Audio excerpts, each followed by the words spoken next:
তারা যেন পাট নিয়ে গবেষণা করে।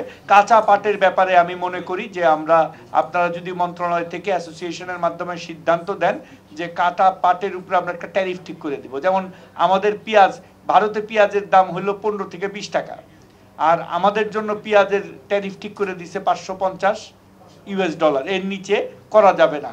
সো কাঁচা পাটের মূল্য নির্ধারণ করে দেওয়াটা আমাদের জন্য কোনো ব্যাপারই না। আপনারা সিদ্ধান্ত নিয়ে মন্ত্রণালয়ের মাধ্যমে চিঠি দিলে আমি সঙ্গে সঙ্গে এটা জারি করে দিব এবং স্ট্রিক্টলি করব। এবং ধন্যবাদ, একটা সুন্দর, এগুলো হলো মানে ডিপ্লোম্যাটিক বিজনেস ল্যাঙ্গুয়েজ, যে আমরা কিভাবে আমাদের প্রোডাক্টটাকে কি বলবো প্রোটেক্ট করব। তার মধ্যে শিপিং একটা বড় জিনিস, এই ব্যাপারেও আপনারা আমাদেরকে একটা পত্র দেন, অবশ্যই আমরা এটাও আমি মনে করি অত্যন্ত পজিটিভ একটা সাজেশন। এবং এইগুলা করলে আপনি যদি কাঁচা পাটের প্রাইস নির্ধারণ করে দেন এবং এই সবগুলা অ্যাকাউন্ট ফর করেন, তাহলে আমাদের রপ্তানি আয়ও যেমন আসবে, আপনাদের ইন্ডাস্ট্রিও কিন্তু প্রোটেক্ট হবে, আমার কারোর কাছে দৌড়াদৌড়ি করতে হবে না। 1, 2, 3 ঢাকায় জমি জিতে নিন 100% ক্যাশব্যাক সহ 20 কোটি টাকার পুরস্কার। পাট আমাদের অর্থনীতির প্রাণ। আমরা ছোটবেলায় যখন পড়েছি তখন গার্মেন্টস ছিল না, যে গোল্ডেন ফাইবার, সোনালী আঁশ, এবং সেই সাথে টি, এবং দুটো সেক্টরই আমার সাথে সার্বিকভাবে আমদানি রপ্তানির সাথে, বিশেষ করে টি তো আমাদের মন্ত্রণালয়ের একটা বড় অংশ। আমার মনে হয় যে এই জিনিসটা আমাদেরকে আরও খেয়াল রাখতে হবে। আপনাদের পাটটা কৃষি থেকে শুরু হয়, আপনাদের নিজস্ব একটা মন্ত্রণালয় আছে, ইন্ডাস্ট্রি, শিল্প, অন্যান্য যেটা বললেন। আমি যেটা ব্যক্তিগতভাবে বিশ্বাস করি যে আপনাদের সৌভাগ্য যে আপনারা একজন পূর্ণ মন্ত্রী পেয়েছেন জুটে, এবং উনি শুধু মন্ত্রীই না, উনি বাংলাদেশ আওয়ামী লীগের নীতি নির্ধারণ পর্যায়ের একজন সর্বোচ্চ কর্তা ব্যক্তি, আমাদের প্রেসিডিয়ামের সদস্য মাননীয় সংসদ সদস্য জাহাঙ্গীর কবির নানক।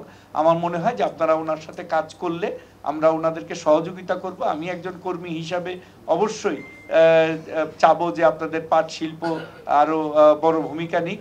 আপনাদের পাট মন্ত্রণালয় থেকে যে ধরনের রেকমেন্ডেশন আমার কাছে যাবে সেইটা বাস্তবায়ন করা আমার দায়িত্ব, কিন্তু রেকমেন্ডেশনটা আসতে হবে অ্যাসোসিয়েশনের মাধ্যমে, পাট মন্ত্রণালয়ের মাধ্যমে। আমরা পাট মন্ত্রণালয়ের কাজ যেখানে শেষ হয়, আমাদের কাজটা হলো এই পাটের, আপনারা কিন্তু বাংলাদেশ বিজনেস প্রমোশন যে কাউন্সিল আছে সেখানে পাট নিয়ে একটা আছে, সেইখানে আমরা সেই কাউন্সিলে আপনারা পার্টিসিপেট করবেন। আমরা আগামী 1 বছরের জন্য পরিকল্পনার জন্য সময় দিয়েছি, 30 তারিখের মধ্যে আপনারা আগামী 1 বছরের পরিকল্পনা দিবেন, আমরা সেই অনুযায়ী আপনাদের সাথে আমরা কাজ করব। সো ওই মানে কিন্তু মন্ত্রণালয়ের মাধ্যমে, আপনাদের কিন্তু বিভিন্ন মন্ত্রণালয়ে যাওয়ার কোনো দরকার নাই, আপনাদের রুট মিনিস্ট্রি লিড করবে, বাকি মন্ত্রণালয়গুলি আপনারা যাবেন কিন্তু মূল মন্ত্রণালয়কে নিয়ে, তাদেরকে ছাড়া কিন্তু মানে কাজ করলে কাজের গতিটা পাবে না। তো আমি আপনাদেরকে অনুরোধ করব যে আপনারা আপনাদের মন্ত্রণালয় থেকে রেকমেন্ডেশনগুলো নিয়ে আসলে আমরা কাজ করব।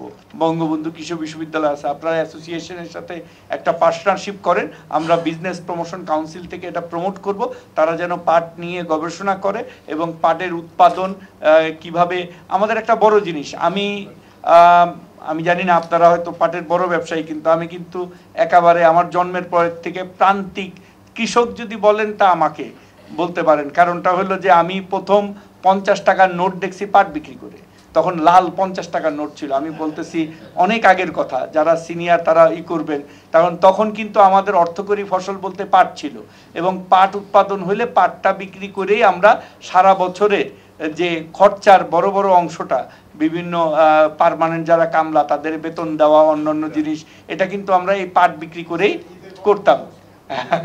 সো তখন কিন্তু 50 টাকা অনেক টাকা, আমি মানে একেবারে স্বাধীনতার পরের কথা বলতেছি আর কি।